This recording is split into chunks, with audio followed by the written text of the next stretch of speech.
नमस्कार, मैं हूं कोमल भंडारे और आप देख रहे हैं daily Burhanpur news. Daily Burhanpur news में आप सभी का स्वागत है। आइए आपको दिखाते हैं बुरहानपुर से एक बड़ी खबर। आइए आपको दिखाते हैं चुनाव से जुड़ी खबर। बुरहानपुर जिले के नेपाल नगर के अंदर पूर्व मुख्यमंत्री शिवराज सिंह चौहान का आगमन।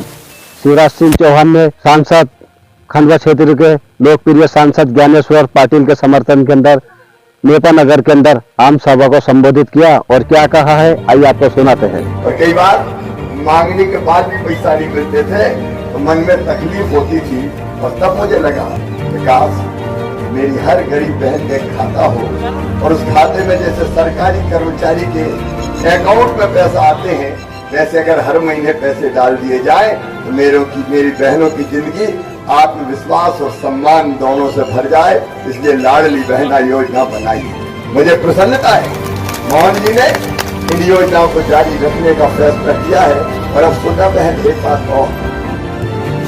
बात और सुनो, केवल लाडली बहना नहीं, अगला संकल्प बहनों को लखपति बहना बनाने का। लखपति बहना और लखपति बहना का मतलब है साल में कम से कम 1 लाख रुपया आमदनी गरीब बहन की भी हो तब वो सम्मान के साथ जिंदगी व्यतीत कर पाएगी। बताओ मेरी बहनों, गरीब कोई रहना चाहता है क्या?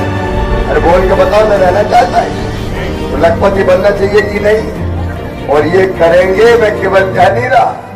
जब हमने लाडली बहना योजना बनाई तब भी कांग्रेस को कहते थे वैसे वैसे कह रहे देंगे थोड़ी, और फिर देने लगे तो कहने लगे चुनाव तक देंगे बाद में बंद कर देंगे। अब चुनाव के बाद भी चालू है और इसलिए भाई कह रहा है प्रधानमंत्री जी ने भी घोषणा की है लखपति दीदी, 3 करोड़ लखपति दीदी हिंदुस्तान की धरोहर बनाई जाएगी। बहनों तुम क्या केवल आंसू बहाने के लिए पैदा हो, दर्द के समुद्र में डूबने के लिए पैदा हुई हो? तुम्हें भी जीने का हक और मुस्कुराने का अधिकार है और वो अधिकार भारतीय जनता पार्टी दे रही है। और तुम्हारे भाई की तो जितनी सांसें हैं सब अपनी बहनों के सशक्तिकरण पर समर्पित है। जिंदगी भर मेरे किसान भाइयों, आप कल्पना कीजिए, अभी ज्ञानेश्वर जी कुछ बता नहीं रहे थे, आप बताओ कांग्रेस के जमाने में कितने % ब्याज पे कर्जा मिलता था? 18%। कई जगह पे जाता था उस समय जब कांग्रेस का राज था, कोई का ट्रैक्टर खींच ले गए, कोई की मोटर उठा ले गए, कोई की तो मोटरसाइकिल ही ले गए।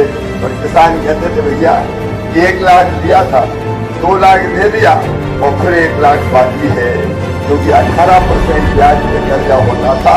और तब हमने तय किया 18% नहीं 0% ब्याज पे किसान को कर्जा दिया जाएगा, जितना ले जाओ उतना ही दे जाओ। सिंचाई की गाथा सुनाने का वक्त आज मेरे पास नहीं है, लेकिन बड़े डैम अगर नहीं बने तो छोटे छोटे बांधों का जाल बिछाने का काम भी किया है। और मंजू जी यहाँ पे बैठी है, मंजू जी जो हमने कहा उनमें से एक एक चीज करने का। खटनार में कॉलेज खोल दिया, खटनार को तहसील बन गई। ये सामने जो सड़क दिख रही है स्टेट हाईवे, इसकी घोषणा भी मैंने की थी और पूरा करके आपको देने का काम किया है। क्योंकि हम लोग केवल वोट के लिए नहीं काम करते, हम करते हैं जनता की जिंदगी बदलने के लिए काम, चाहे केंद्र सरकार हो और चाहे मध्य प्रदेश की भारतीय जनता पार्टी की सरकार हो। और इसलिए इतनी चीजें आप कल्पना कीजिए, प्रधानमंत्री नरेंद्र मोदी जी ने तय किया 6,000 रुपया किसान सम्मान निधि देंगे।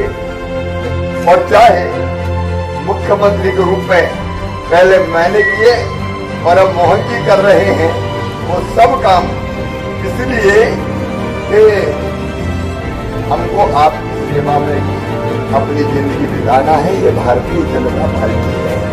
मेरी बहनों, एक एक योजना बनाई, वो योजना इसलिए नहीं बनाई कि हमको किसी वोट को प्रभावित करना था, वो योजना हमने इसलिए बनाई कि हमको लोगों की जिंदगी को बदलना था। मेरी बहनों, मैं आप सबसे निवेदन करता हूँ, बचपन से मैंने बेटा और बेटियों के बीच भेदभाव होते हुए देखा और इससे मन में ये विचार आया, दर्द एक पीड़ा सीने में होती थी, बेटा बेटी के बीच भेद क्यों, बेटा बेटी बराबर क्यों नहीं माने जाते, बेटी बोझ क्यों है। जब ये भेद देखा तो मन में एक तड़प पैदा हुई कि बेटी को बोझ न माने, बिटिया को वरदान समझा जाए और इसे लाडली लक्ष्मी जैसी योजना बना के बेटियों को लखपति बनाने का काम मैंने किया भारतीय जनता पार्टी की सरकार में। जितनी योजना बनी आज हमारी महापौर जी बुरहानपुर की इस मंच पर है, ये इसलिए प्रचार करेगी कांग्रेस केवल दुष्प्रचार ही करती है। कांग्रेस की जड़ें भारत में नहीं बची है। कांग्रेस कुछ एनजीओ की बंधक है। कांग्रेस वामपंथियों की बंधक बन गई है। इनके विचार अभारतीय है। अब कैसी बातें कर